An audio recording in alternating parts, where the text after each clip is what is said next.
Hey everyone! Welcome to The Young and the Restless. I'm Jane, and I'm so excited to have you here. If you love Young and the Restless, then you're in the right place. Make sure to hit that subscribe button and turn on notifications so you never miss a video.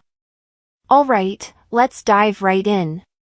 Audra is asked what she's doing by Sally. With a grumble, Kyle rises and greets them as morning. They comment on yesterday night's loud rain. Sally hopes the cell towers were unharmed by the lightning. They haven't all received service. Nate and Claire must be wondering why they haven't given them a call. Audra is certain that Genoa City is doing well. Kyle YNR. As they get ready to soak up the sun, they are all still griping about the cell service while wearing their swimsuits. Lauren, Michael, Abby, and Chance arrived yesterday night, Sally informs them. Kyle is taken aback. He declares that he will cool off by going for a swim. Sally asks what's going on while Audra observes him. She reminds her that Nate is at home, waiting for her dutifully. Audra Sally YNR. Audra corrects herself and explains that they are beginning their publicity stunt today after telling Sally that nothing is happening. Beyond that, nothing separates them. She was observing Kyle, as Sally noticed. Audra maintains that she would never endanger her connection with Nate and that it is entirely business. She is cautioned by Sally not to try to play victor. It might explode in her face. She is experimenting with fire. Audra is an expert in her field. She has complete control over everything that occurs. Audra YNR. Asking to join them, Kyle exits the pool. Audra recommends that they go see Dumas this morning after he pulls up a chair. Kyle informs her that Dumas can now be dropped. Since he has been exposed as Cane Ashby, he no longer wants to speak with him. Audra sighs. How could he have thought that? Audra and Kyle argue the point. Kyle finds it impossible to get Cane to select a scent. He is a billionaire, according to Audra. Kyle maintains that the trip is a complete failure. There is a very special evening planned, and Audra does not want to go early. This entire situation has felt to Sally like a game of smoke and mirrors. As Audra gripes that Cane might still be useful, Billy shows up. I'm with Audra, he says. I wish to remain. Audra Billy Sally Kyle YNR. Sally finds this annoying. They can learn about Cane's plans back home, she yells. Billy wants to stay for the special evening, at the very least. Kyle cannot see why he should stay.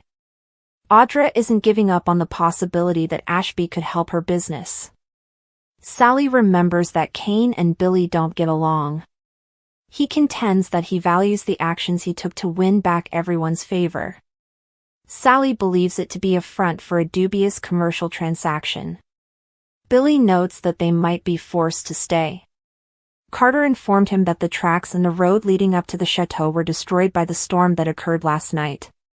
They may not be leaving anytime soon. Billy taunts Sally because she's beginning to feel like a hostage, and they dash out for mimosas. Kyle bemoans being confined there to Audra. Audra concurs, she cannot disappear in this manner. Kyle is certain Claire is wondering why they are unable to communicate.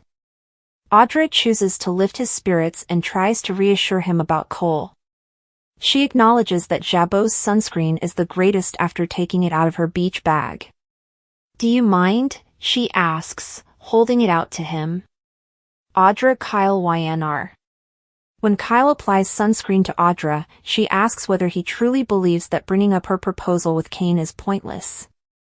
Kyle believes that the aura of mystery that formerly surrounded him has vanished. Vibrante and Jabot will appear like clingy hangers-on. Neither of them looks decent in it. It's not a good idea. Audra concludes that a completely different approach is required. Kyle concurs. They require a fresh stunt. Audra proposes that they collaborate to create something noteworthy. Please put a little more on my neck. When Billy and Sally get back, they see Kyle stroking Audra. What's that all about, he wonders. That's what Sally has been asking herself. Each response she offers seems increasingly problematic. Victoria provides Cole with an update. At Crimson Lights, Esther asks about Cole while bringing Claire and Victoria some tea. According to Victoria, he is still in the Chicago hospital. To see how Johnny and Katie were doing, they returned home. He is receiving treatment from the doctors, but nothing has changed.